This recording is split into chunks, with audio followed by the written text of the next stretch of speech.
Bismillahirrahmanirrahim. Assalamualaikum warahmatullahi wabarakatuh. Alhamdulillahirabbil alamin wa bihi nasta'in wa ala umurid dunya waddin. Wassalatu wassalamu ala asyrofil anbiya'i wal mursalin sayyidina Muhammad wa ala alihi wa sahbihi ajmain. Rabbi shrah li sadri wa yassir li amri wahlul 'uqdatam min lisani yafqahu qawli. Halo kembali grade 8, gimana kabarnya semua? Semoga selalu dalam keadaan sehat walafiat. Ya, bertemu kembali bersama Ustazah Adibah, masih dengan mata pelajaran IPA pada pekan sekarang. Nah, dan alhamdulillah pada kesempatan hari ini kita akan memasuki bab baru mengenai zat aditif makanan. Kayak artinya dengan diberikannya latihan soal pekan lalu itu menunjukkan bahwa materi mengenai sistem pencernaan itu sudah selesai. Nah, kita akan masuk ke bab baru ya. Seperti biasa sebelum kita memulai aktivitas belajar kita pada hari ini, silahkan disiapkan buku catatannya dan kita awali dengan pembacaan doa terlebih dahulu ya. Berdoa dipersilahkan.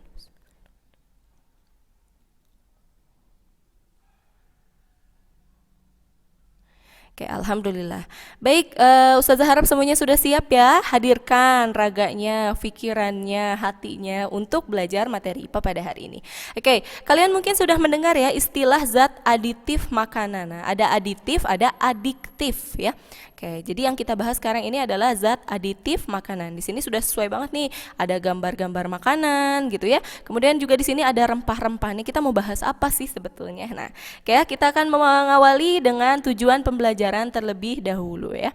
Oke, tujuan pembelajarannya yang pertama di sini kalian nanti Ustazah ajak untuk mengamati bahan makanan di lingkungan sekitar yang mengandung zat aditif. Nah, melalui tayangan berita mengenai penyalahgunaan zat aditif tersebut. Nah, nanti setelah ini Ustazah akan menunjukkan sebuah video ya. Kemudian selanjutnya diharapkan juga kalian bisa menyebutkan jenis-jenis zat aditif alami ataupun buatan. Nah, masing-masingnya nanti kalian harus bisa menyebutkan fungsinya itu untuk apa. Nah, kemudian yang terakhir mengidentifikasi nih zat-zat aditif yang ditambahkan pada makanan dan bagaimana sih dampaknya apabila kita salah menggunakan zat aditif tersebut. Jadi penyalahgunaannya itu seperti apa, efeknya nanti seperti apa. Nah, itu tujuan pembelajarannya ya. Nah, baik, seperti yang tadi sudah Ustazah bilang, sebelum kita masuk ke materi dan penjelasan dari Ustazah mengajak kalian untuk menyimak video terlebih dahulu ya. Silahkan disimak.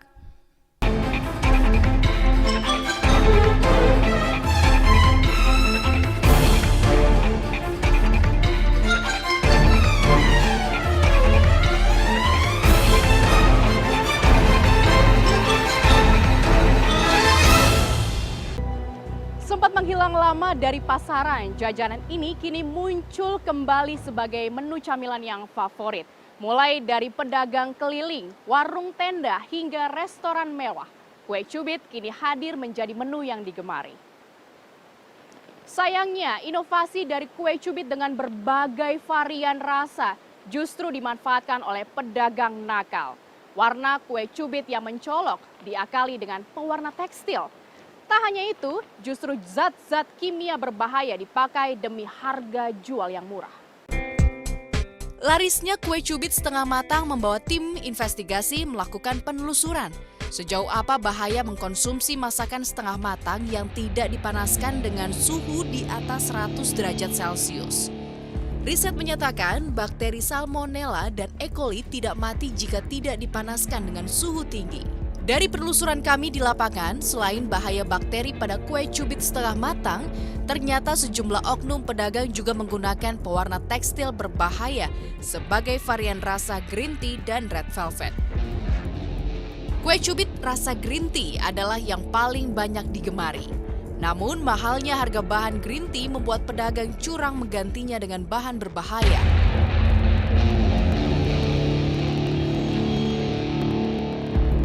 Kami berhasil menemui salah satu oknum penjual kue cubit curang. Sebut saja namanya Kucu. Kenapa suka setengah matang?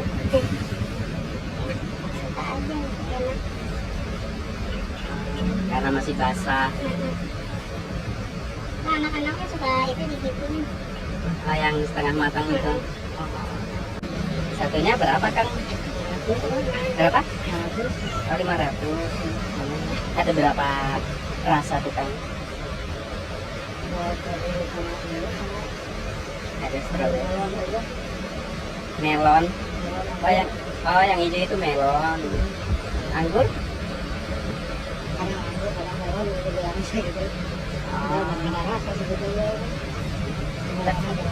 Oh warna aja.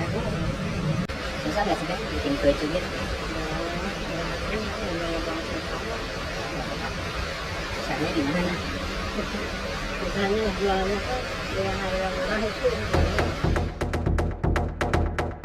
Untuk menarik pembelinya, selain menjual dengan harga murah, Kucu juga membuat beberapa macam varian rasa kue cubit.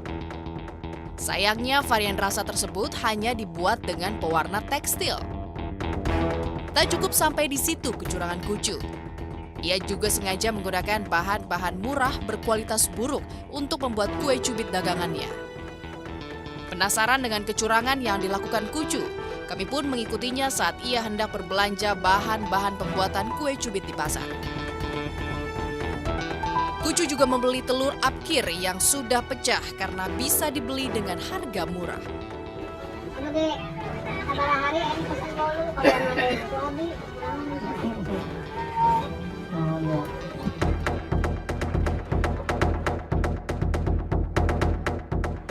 Sedangkan untuk pewarna, pengawet, dan pemanis buatan, Kucu membelinya di toko yang menjual bahan-bahan kue dan makanan.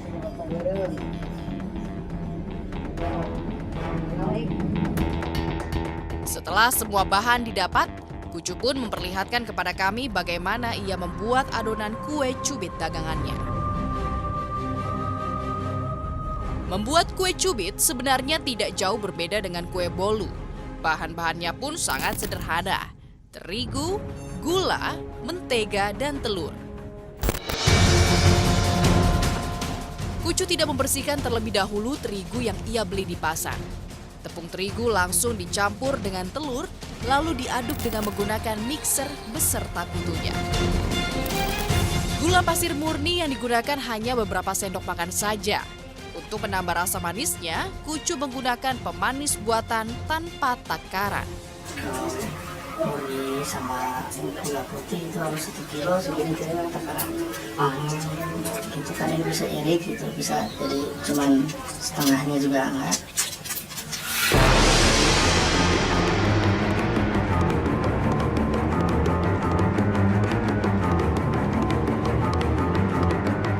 Sementara air yang digunakan pun air mentah yang langsung diambil dari keran. Untuk menambah kekenyalan kue, Kucu mencampurkan boraks. Nanti sedikit demi sedikit ini kan, ya diatur gitu, nggak langsung. Air mentah ini kan di belakang. Enggak.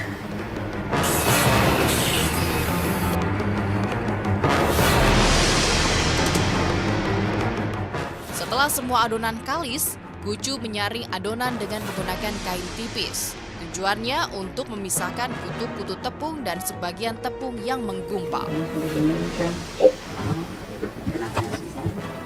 Ini kan biar gelombang kali itu, kalau orang lain mungkin pakai saringan sejak awal, kalau sama sekarang gitu, nggak suka ada aja yang gitu. Kayak tepung itu kayak hitam. Yang dari tepungnya gitu.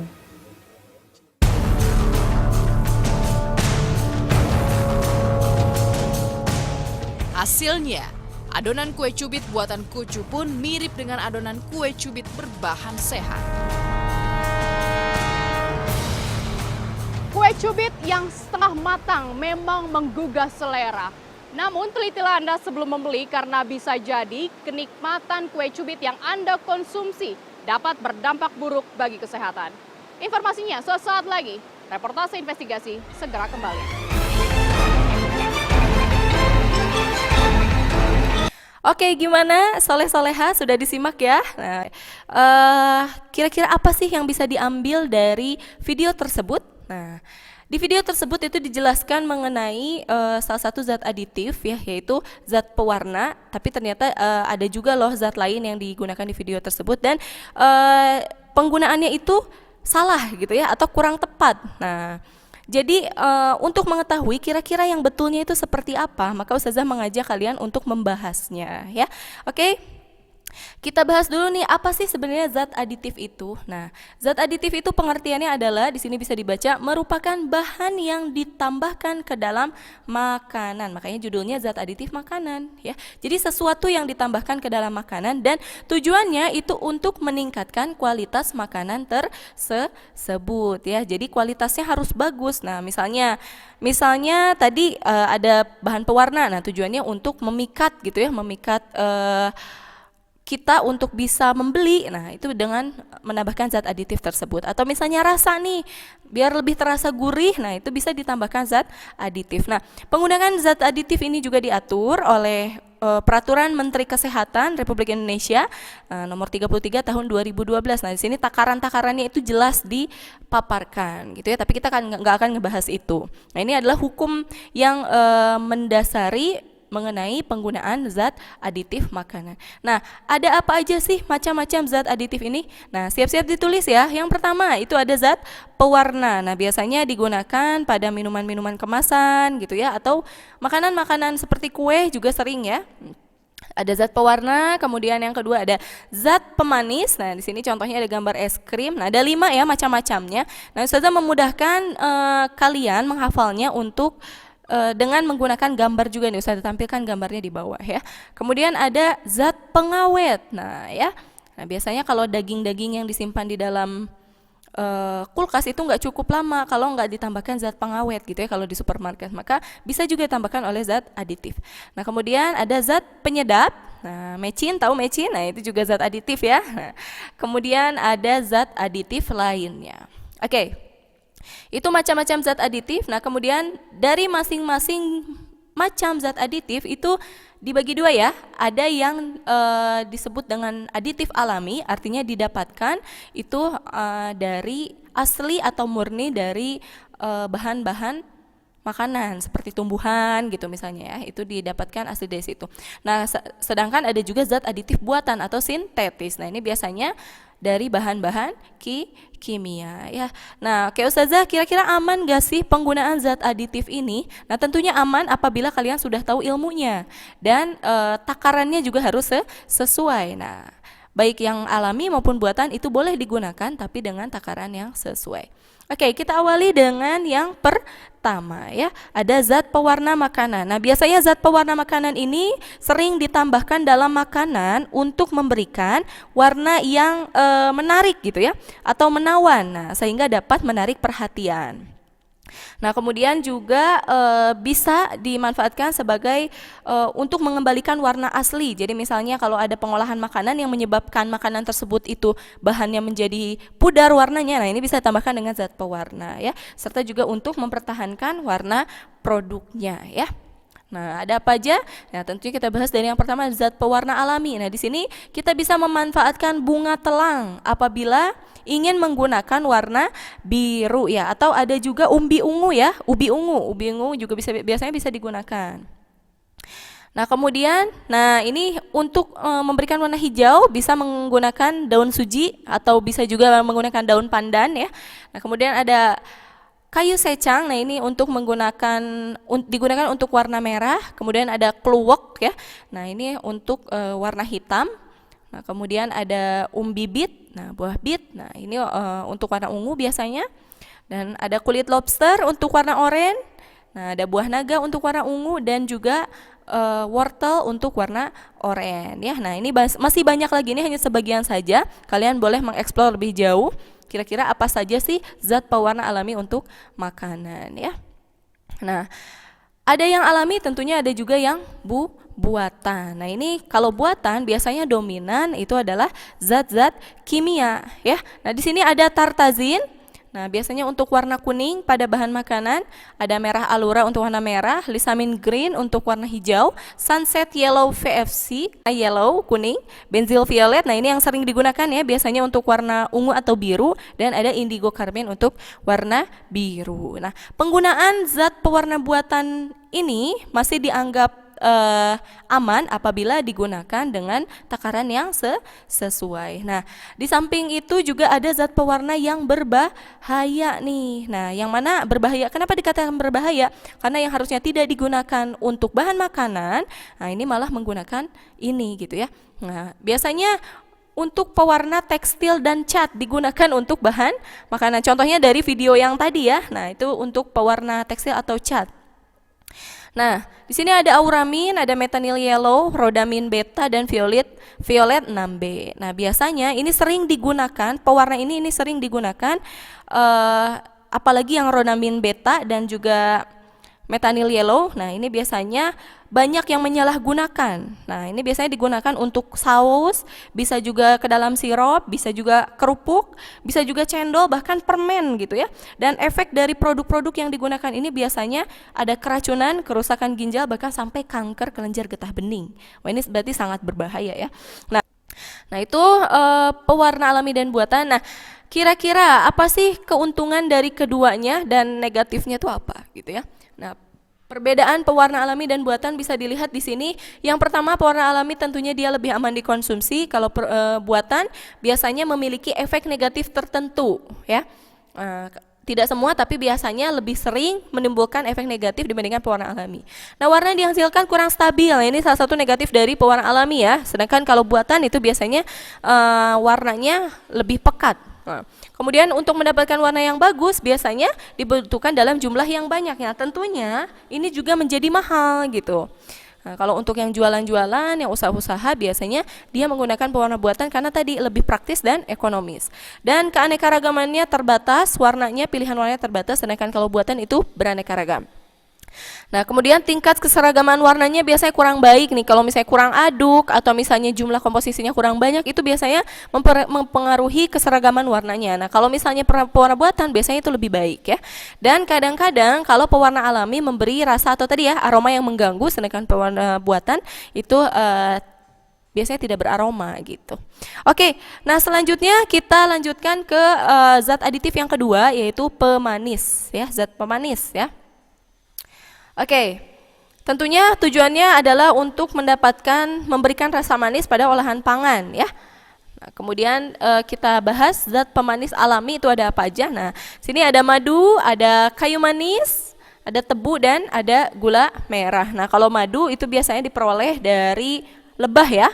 Nah, dari lebah, aktivitas lebah. Sedangkan kalau kayu manis itu dari pohon kayu manis, kulit pohon kayu manis. Nah, untuk tebu biasanya didapatkan pembentukan kristal putih ya pada tanaman tebu asli. Kemudian kalau gula merah itu didapatkan dari pengolahan gula aren biasanya ya. Atau nitra kelapa juga biasanya bisa. Nah, itu tentunya pemanis alami. Dan pemanis buatannya, nah ini biasanya yang paling sering kalian dengar ya, ada siklamat. Nah, siklamat itu biasanya dia memiliki tingkat kemanisan 30 kali lebih manis daripada gula tebu.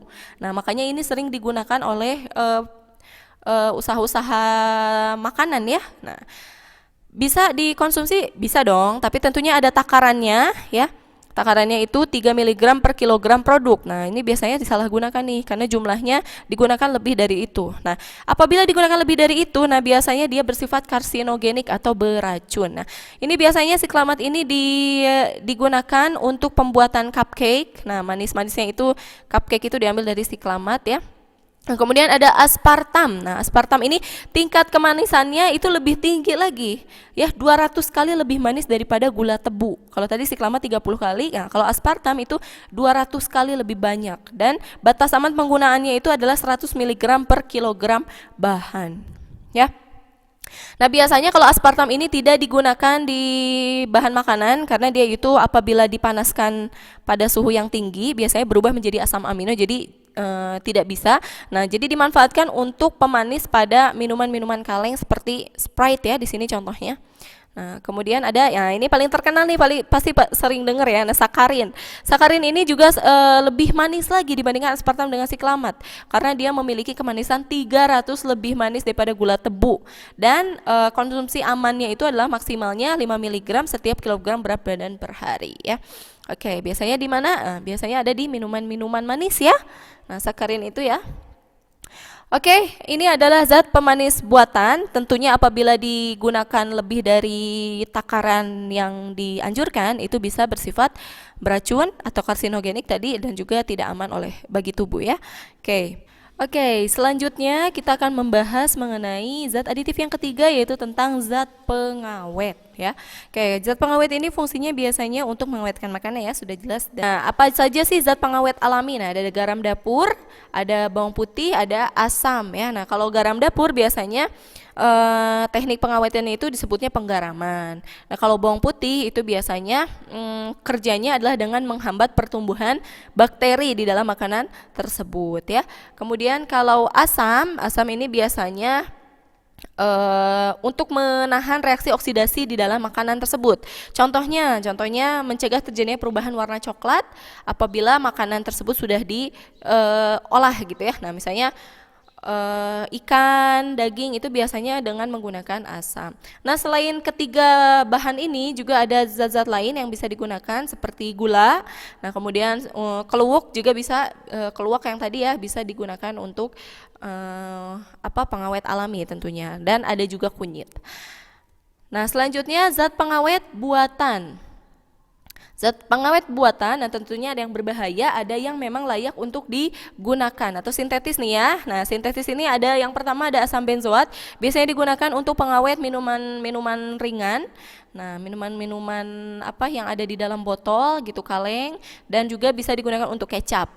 Ada asam propionat dan juga asam sorbat untuk olahan makanan keju, dan ada nitrit untuk olahan daging, dan garam sulfit pada potongan-potongan kentang atau olahan-olahan kentang ya, seperti chips. Nah, kalau kalian sering makan chips, biasanya di kemasannya itu di belakangnya ada tulisan garam sulfit. Nah, sekarang sudah tahu nih fungsinya buat apa ya. Kemudian di sisi lain juga ada pengawet buatan berbahaya. Nah, ini betul-betul tidak layak digunakan. Ada boraks dan juga formalin. Nah, ya. Nah, teman-teman perlu diketahui saat formalin masuk ke dalam tubuh, biasanya dia ini bereaksi dengan hampir semua zat di dalam sel. Jadi bukan hanya sel yang sehat, tapi juga sel-sel yang rusak. Dia bisa mengaktifkan sel-sel yang rusak tadi, gitu ya. Nah, jadi sangat berbahaya. Nah, karena tadi juga bereaksi dengan sel, dia juga bisa menekan fungsi sel tersebut, akhirnya mengakibatkan kematian selnya dan menimbulkan banyak penyakit ya. Nah, apabila digunakan berlebihan juga bisa bersifat karsinogenik ya. Nah, biasanya ciri-ciri makanan yang menggunakan formalin itu apa sih? Nah, mulai dari tahu ya. Nah, kalau tahu biasanya kalian harus tahu nih. Kalau tahu biasanya teksturnya dia lebih kenyal dan bentuknya itu sangat bagus. Kalau tahu yang sehat, yang asli itu biasanya kalau kita cuci aja itu udah remuk-remuk ya, karena dia sangat halus. Nah, kalau pakai formalin biasanya dia teksturnya lebih kenyal dan juga bentuknya bagus dan tidak mudah hancur, dan biasanya tidak mudah busuk tentunya ya. Kemudian, nah kalau bakso ini biasanya kalau pakai formalin dia lebih kenyal. Nah, kemudian kalau ikan asin, biasanya awetnya itu bisa sampai 1 bulan. Nah, ini bahaya banget ya. Dan biasanya ciri khasnya dia memiliki warna yang lebih cerah, lebih bersih, dan tidak dihinggapi lalat. Nah, ini paling mudah indikasinya ketika kalian nanti mau nemenin bunda kalian belanja di pasar, ngelihat ikan asin yang nggak dihinggapi lalat, nah itu harus dipertanyakan. Kalau nggak bau, nah ini harus dipertanyakan. Kemudian kalau pada ikan basah, biasanya dia dagingnya itu bersifat lebih kenyal, dan kalau kita lihat insangnya biasanya tidak segar, tapi dia tidak mudah busuk ya. Kemudian kalau pada ayam potong, biasanya warnanya lebih bersih dan tidak mudah busuk tentunya ya. Dan satu lagi, dia juga biasanya tidak dihinggapi lalat. Nah, ini yang paling banyak nih pada mie. Nah, kalau pada mie biasanya dia ciri khasnya kalau mie yang pakai formalin itu dia teksturnya kenyal, liat, dan biasanya beraroma obat ya. Nah, mie berformalin biasanya rasanya lebih hambar dan tidak gurih. Kayak itu adalah pengawet bahan makanan berbahaya.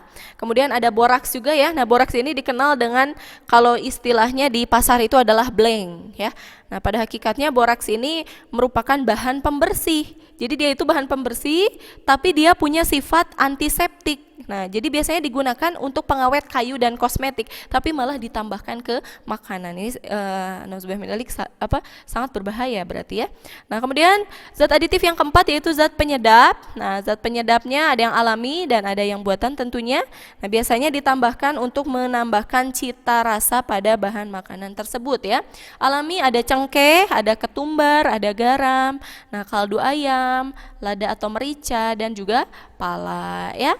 Nah, ini penyedap ini selain menambahkan aroma juga dia itu biasanya menambahkan rasa juga ya. Nah, kalau yang buatan, nah ini contohnya untuk menambahkan aroma sintetis ya. Nah, bisa menggunakan isoamil asetat untuk bau-bau pisang, kemudian bisa juga etil butirat untuk bau-bau nanas, dan etil asetat untuk wewangian buah arbei. Dikonsumsi bisa, masih aman apabila menggunakan takaran yang sesuai. Nah, kemudian ini ada yang lain yang paling terkenal Ajinomoto ya. Ada MSG atau kita sebutnya pecin ya, monosodium glutamat ya. Nah, monosodium glutamat apakah boleh dikonsumsi? Boleh, tapi tidak boleh berlebihan ya. Nah, biasanya tidak boleh lebih dari 60 mg per hari per kilogram berat badannya.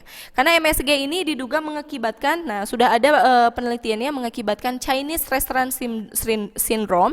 Nah, biasanya ciri-cirinya adalah dia terasa pusing dan kepalanya itu berdenyut. Nah, apabila mengkonsumsi MSG berlebihan ya. Nah, selanjutnya ada zat aditif lainnya. Selain tadi ada penyedap, pemanis, apalagi pewarna ya. Kemudian pengawet. Nah, sekarang kita bahas zat aditif lainnya. Ternyata masih banyak zat aditif lain ya. Nah, yang pertama adalah antioksidan. Nah, biasanya bisa ditambahkan dengan vitamin E atau asam sitrat atau BHA ya. Biasanya mencegah bau tengik pada irisan buah menjadi coklat. Nah, ini contohnya buah apel di sini ya. Nah, ini contohnya buah apel di sini ya. Yang kedua adalah anti kempal. Biasanya anti kempal ini digunakan pada makanan-makanan bubuk ya. Contohnya silikon dioksida. Nah, biasanya tidak, biar nggak menggumpal, nah tambahkan anti kempal ini. Kemudian anti busa. Nah, anti busa biasanya digunakan pada minuman-minuman jus ya. Nah, biar dia ini tidak banyak busanya, maksudnya biar cairan buahnya lebih banyak gitu, ekstrak buahnya lebih banyak, maka ditambahkan anti busa. Nah, contohnya pada jus nanas ya.